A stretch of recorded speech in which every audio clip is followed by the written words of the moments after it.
میخونیم بعدا سردای رقصی را موافقی طرف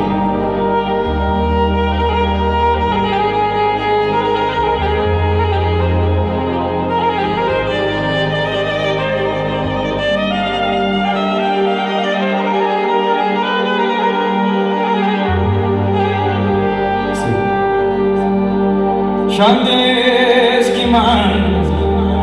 لحظه جدایم آچم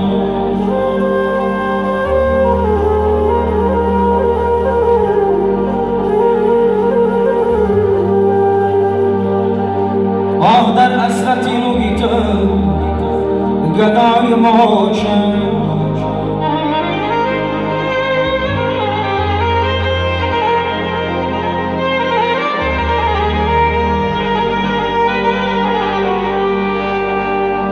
تا جنتی جاویدان شود منزلی دو دستی داد سوی خدای ماچم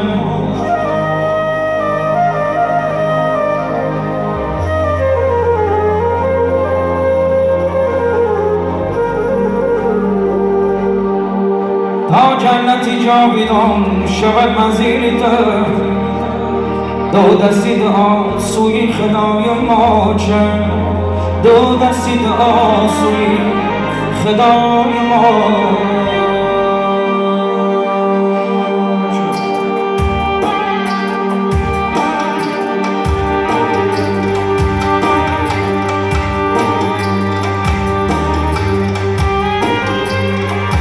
از رفتنی تو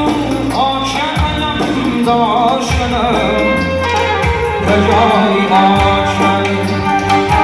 خوردم غمیم عاشقی بیمار شدم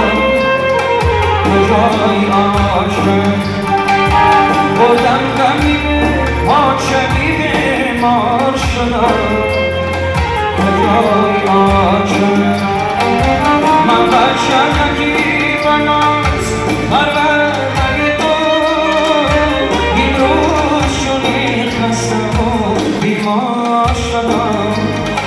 کجای آشن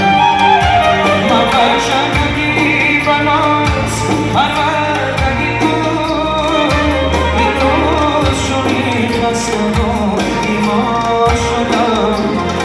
کجای آشن کجای آشن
از رفتنی تو عاشقم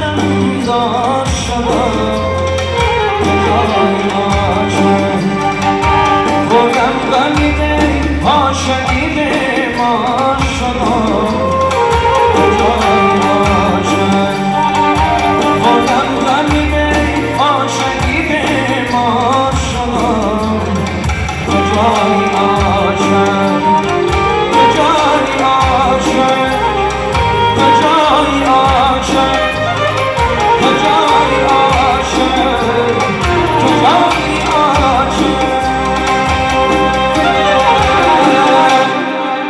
زنده باشین دوست عزیز مادر عزیز خداوند نگهبانتون باشه سربلند باشین